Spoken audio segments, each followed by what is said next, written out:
So I'm at King's College in Cambridge, and as you'd expect, here's this short lawn, been looked after for hundreds of years, where a lot of pride has gone into it.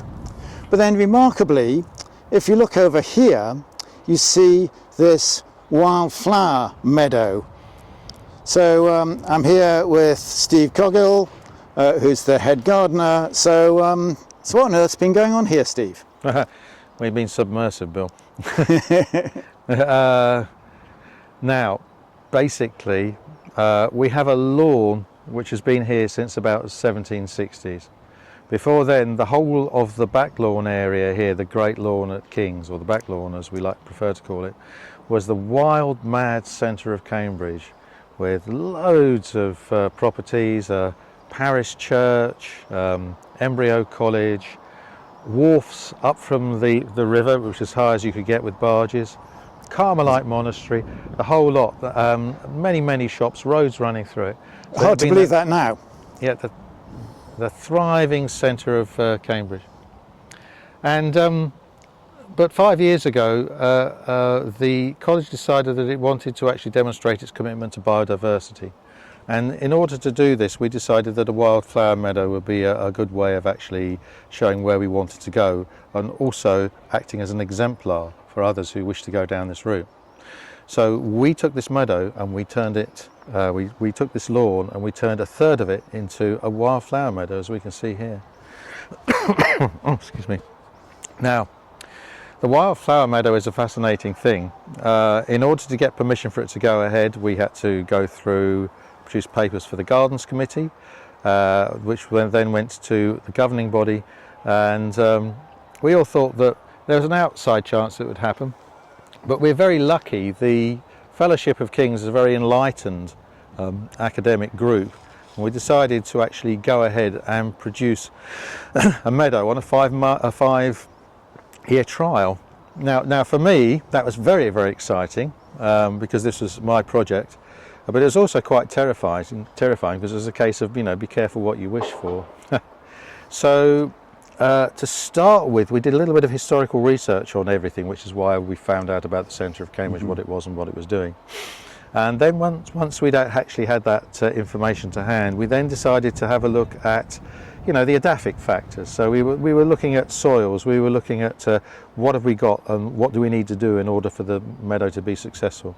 And so at that point in time, we called in Timo Hare Associates. Timo Hare Associates are the go-to soil laboratory out there for landscape architects and similar, who want to find out what on earth's going on in the soil.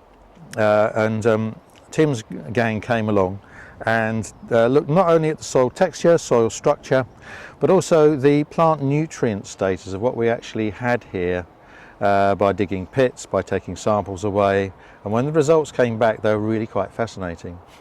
Now, where did the blueprint for this meadow come from? Well, it came from research done by Dr. Terry Wells over at the Institute of Terrestrial Ecology over at Huntingdon. And Terry was a product of Reading University, and he was particularly fascinated by dry calcareous meadows. There was another botanist at the IT at that time called Derek Wells, and he was interested in wet meadows, so of course they were known as dry wells and wet wells, which is about as funny as it gets for botanists. But Terry in the early 1980s put together this fantastic paper on creating floristically rich meadows from scratch. And as a young student at the time, and me and my colleagues fell on this document because, one, it was quite short, so I didn't get away of drinking time. But secondly, it also was very specific about what you had to do, and how you could produce meadows from the ground zero. Later in the 70s, I had the pleasure of working with one of Terry's research assistants in installing wildflower meadows in the North Essex estate. So I got Terry's book out again and we had a read through, and basically Terry said if you wanted to create meadows, you had to actually sow them onto a low nutrient status, or a sort of mesotrophic level of nutrient status ground. That's a classic story. Totally. Absolutely, totally. So we thought, right, okay, so we've chucked a bit of fertiliser at this over the years, so the perceived wisdom is that you strip off the topsoil, which is the lively bit that contains all the nutrients and all the recycling goes on there. It's the bit where there's all the oxygen, all the everything is going on in there. That's where the biota is. They're having a great time. You strip that off, and then you sow onto the more inert subsoil, which has a lower nutrient profile. However, when we got Tim O'Hare's report back, it actually demonstrated the reverse. The topsoil was okay to produce a wildflower meadow, but avoid the subsoil because it was full of phosphorus. And we were working, well, how on earth, why is the subsoil full of phosphorus? And then, like a light bulb going off, bing, we realised that all the phosphorus was left over from when this was the thriving mad centre of Cambridge that had just worked its way down through the soil column. Because of course, plumbing wasn't up to much. Drainage would, even make Thames water blush in those days. So, this was a pretty stinky, filthy environment. It's hard to believe now, but yeah. It is, isn't it? It just looks so calm and peaceful, but this was just sort of, good old medieval riot going on here. As you can imagine, with wharfs and everything else, and inns, and especially the Carmelite monastery, and of course everything else. That was why we had subsoil full of phosphorus. And of course, the three macronutrients, the three big ones are nitrogen, phosphorus and potassium. And from a very simplistic point of view, it's shoots, roots and fruits. And I know, please, if you're a soil scientist and listening to this one, don't bite my arm off here. But nitrogen rushes through a column very quickly, soil column very quickly, and goes away. It leaches very quickly. Potassium is a bit slower, but eventually leaches away. But phosphorus, as I said many times before, is like that sort of dinner party guest that never goes away. When everybody else is gone, they're still going on and on and on. And so that's phosphorus. It just doesn't go away. And there's available phosphorus and phosphorus that isn't available to plants, but there was still a lot of available phosphorus down there. That meant that if we hadn't done the research, if we hadn't had the soil surveyed, we'd have stripped off the topsoil and the meadow would probably have failed because we'd have been sowing it onto a nutrient-rich environment. How interesting. So going against the classic story, that's fascinating. Going totally against the classic story, and it also demonstrates the fact that you have to do the preparation. You have to do the research before you actually dive in there. Because if we had rushed in there gung-ho, it would have been a disaster area, and you'd probably be talking to another head gardener at the moment. So what to do? How do we avoid the phosphorus in the subsoil? Well, eventually came up with a solution, and the solution was, one, to kill the lawn. We had to, because grasses compete with wildflowers like nothing on earth, and everything that was here. And these were sports turf variety of grasses, so they were quite aggressive. Secondly, we then intended to mow it as flat as possible and then scarify it. And we scarified it using tools designed for the sports turf industry. It's a 3 floating head scarifier behind a compact tractor that basically has vertical blades that cut into the ground and pull out all the roots, all of the rubbish. When that was happening, we then sucked up all the rubbish using our tractors to remove all the debris, until we actually managed to force a tilth. So we had a soil tilth from one side to the other, a good dark humusy sort of loamy tilth from one side to the other. And then it was time to sow the seeds. We'll talk about seed selection in a minute, but it was time to sow the seeds. Now when we there go my gardeners. Working hard. Yeah, they are working hard. They know I'm out here. So when we went to sow the seed, we were concerned though that when we sowed the seed, if we broadcast it by hand, or actually put it on in a rotary spinner on the back of a tractor, or a rotary push-along spreader, the seed would actually be held up by all the fibres left in the tilth, because it was still very, very fibrous. And of course, wildflower seed is many different sizes, many different shapes and forms. Okay. So what we did then was to employ a drill, a Meadow drill, which is a Dutch device, once again designed for the sports turf industry, that could actually drill the seed in down to about 5.5 grams a square metre, which is nothing. Okay, very high-tech piece of kit, GPS steered, Mark Silk, our contractor, who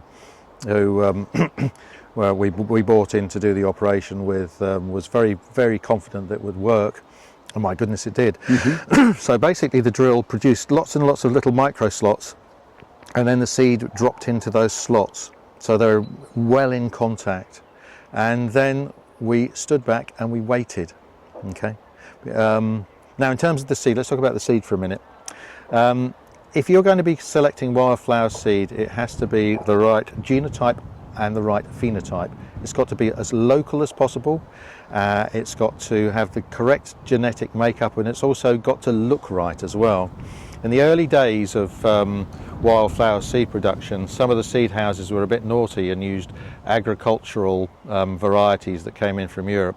So here we've got native sandfoin through here, which is quite short and pretty, as it should be, whereas the agricultural sandfoin sold in wildflower seed mixes in the 1980s could be anything up to 4 foot high as a fodder crop. So we went to Emmersgate Seeds, and you know, this is the company set up by Duncan McIntyre back in the days when Terry was doing his business, and as far as I'm concerned, you know, they're the go-to company because they tell you where the seed came from, they tell you when it was harvested, you know, so you know the source, you know it was harvested, you know that it's going to be viable. Okay. And we worked with one of the directors of Emmersgates, Mark, who has a particular interest on the ecology side, to produce a bespoke mix for this meadow. A bespoke mix that was quite robust, liked calcareous conditions, liked dry conditions, and it was great because Mark is an enthusiast, an absolutely massive enthusiast, and he provided the yellow rattle in our sward from his own particular meadow. So it was, you know, harvested one day, and a few days later we actually sowed it in with the mix. So all of the mix that you see in front of you here were chosen because they actually had a correct ecological fit. The other thing is that we were interested in not only producing a wildflower meadow that you know, was full of all the, you know, attractive, juicy, herbaceous perennial wildflowers, but we also wanted annuals, because in the first few years you want something to show. So in amongst the herbaceous side of life, we put in a what's called a farmer's ruin mix as well. So here we're looking at poppies, corn cockle, corn marigold, cornflowers, just so we had a burst of colour for the first few years. And also so that these annuals, you know, they've already gone, haven't they? I can see the poppies over there, but so, yeah, very few. Yeah. Very few. They've largely gone, but wherever we get a little bit of bare ground, the seed is in there, and they'll pop back up, which is really good.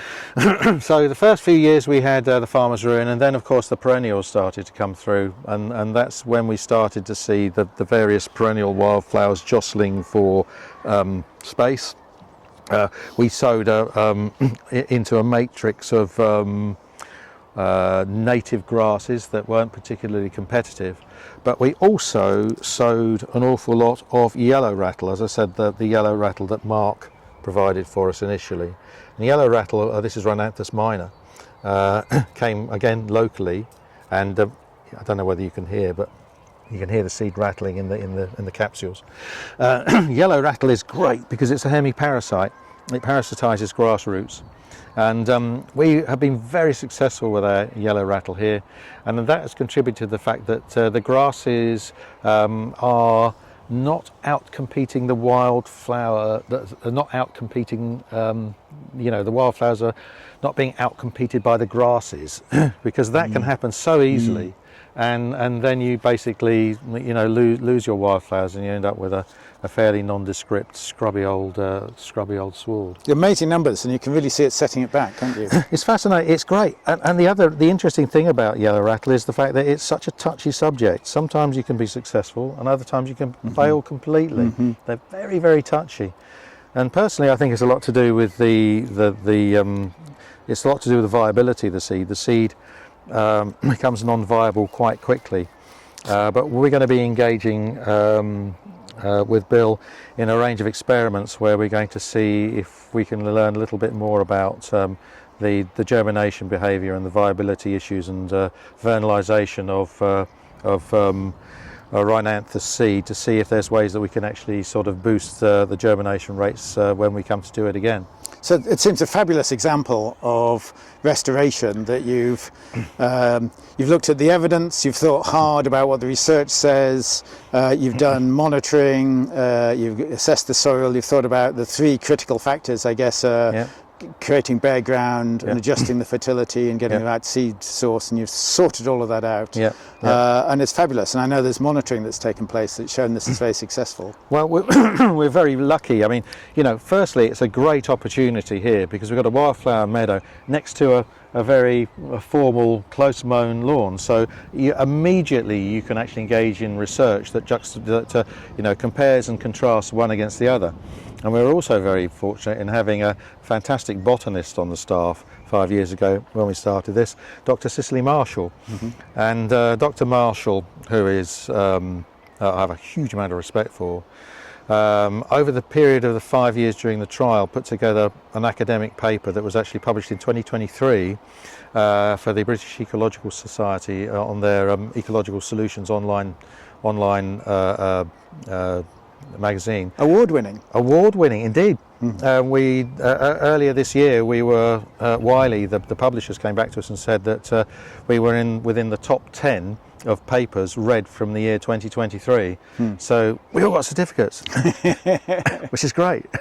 But Cicely was wonderful because, you know, Cicely wrote the paper, she encouraged the research, but she also encouraged a whole raft of students, undergrads and postgrads, and also staff to act as co-authors for the paper. So Fabulous. So if you go and have a look at the British or the Ecological Solutions, you'll actually see the paper out there. So this has obviously been hugely influential here. Are other colleges taking advantage of that and learning from this? Yes, indeed. I mean, the research that came off the back of this was astonishing. There's 25 times more soil biota going on in here than there is in the fine lawn behind us. There's, you know, between 3 to 4 and upwards more sort of species range over here. You're much more likely to have bats hunting over here than anywhere else. And of course, crawling and flying insects, well, you know, it's fantastic cover, so the amount of predation that they have is very, very limited. The other lovely thing about this meadow is that it's an exemplar and we want to share it. So essentially this is a East Anglian lammas meadow. So we harvest it in the first week of August, lammas time, and when the crops would come in and the first loaves would be baked, the lammas bread. So it's cut once for sort of its herbage and the wildflower seed within it in August. We give it a couple of tidy up cuts after that, just to sort of keep it tight. But then as soon as it's after Christmas, we stop cutting and we let the vernal layer come through, the early spring flowers. But the arisings, well, firstly, the harvest. So the arisings are the left bits of grass? Yeah, which we bale. But in order to get those arisings, in order to get the hay crop, firstly we harvest it in August using heavy horses, shire horses, because and they came from Dave Lawless's Waldegrave Shire's stable over in Alconbury. And the great thing about heavy horses is that, one, they're not as heavy as a tractor, so low ground pressure.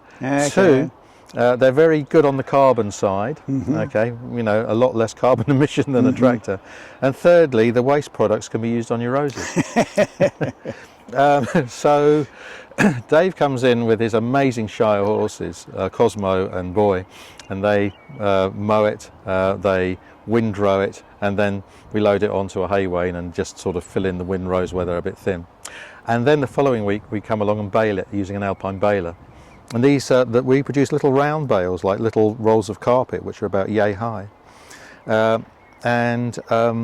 Basically each of those contains about 1.5 kilograms of wildflower seed. And we know this because Paul Stern, the head gardener at Jesus College at the time, took a bale away, unrolled it in a polytunnel, waited until it dried out, then sucked all the seed out of it using a Henry the Hoover, which of course, as we know, are highly is a highly accurate and very sensitive piece of scientific equipment. So we know that it contains a lot of seed. Also, we know that if you're going to produce a wildflower meadow in Cambridge, you do it in the autumn time because you know it's going to rain. And also, once you've seeded it in the autumn, you know that the seed lying in the seed bed is going to be properly vernalised. It's going to have a time to chill, so you can overcome quite a few of the dormancy factors which are in the seed. So yeah, we get about 130 bales off a year, and then we give them away.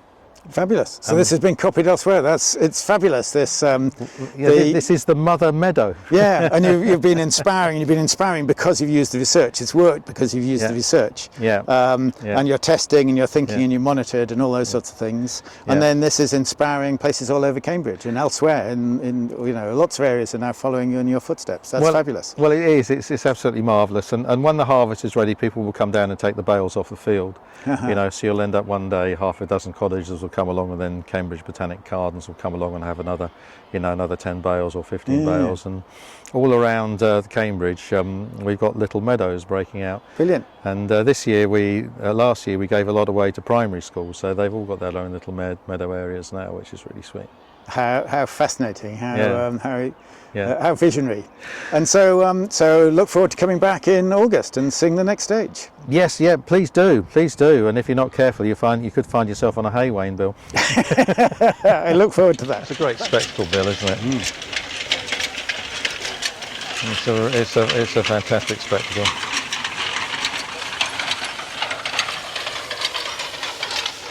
So Steve, you've collected the hay. What's it been like this year?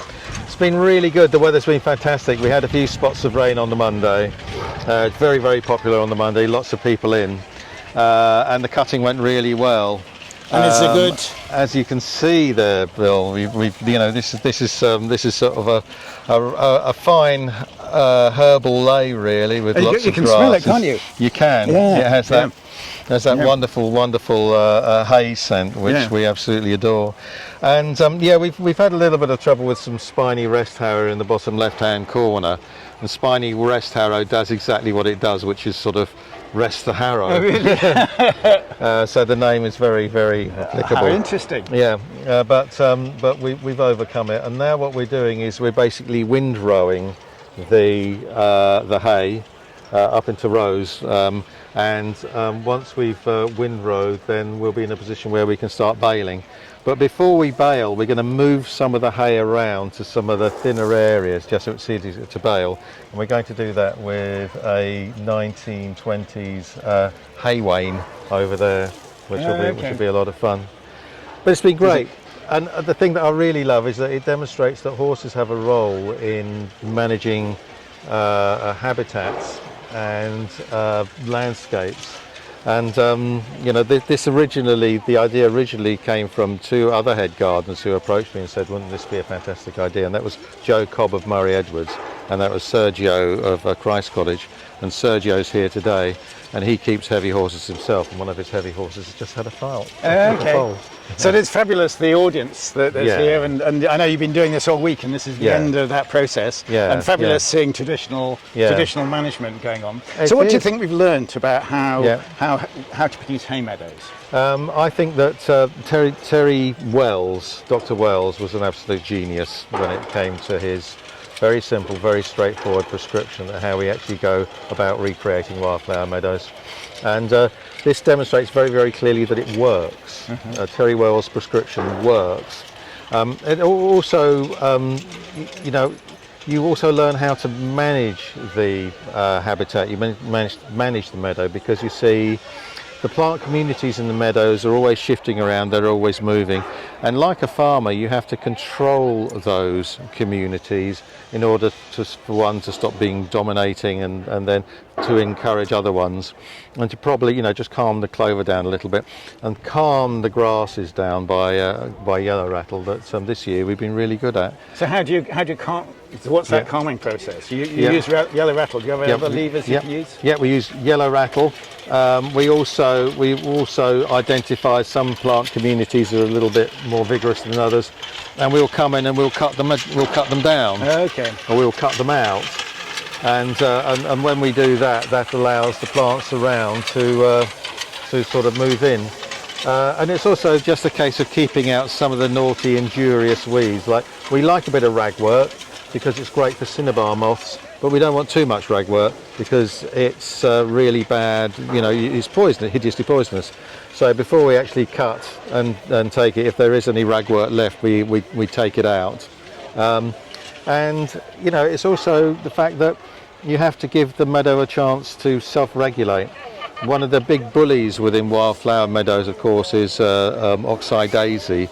Well, after a few years it establishes and it just goes completely bonkers and everybody goes, it's the end of the world, oxeye daisy's taken over. But as time goes by, other plant communities will sort of come along and bully it into submission, and then it becomes part of the sward rather than the dominating species. So I do love the juxtaposition of this ancient traditions, along with, so we're being filmed by Anil Madhavapenny, who's a global expert on AI and kind of the leading edge of sort of the future of the world, and this traditional management both taking part in the same place. This is a curious mix, but that's kind of how so much of life in Cambridge is. I love that creative tension that Cambridge brings you. You know, and you know, it's the two-headed Janus. You've always got to look forward, but sometimes to look forward, you've also got to look back. Sorry about the tautology there. So, good luck with the future. Well, thank you very much, Bill. And thank you, Anil.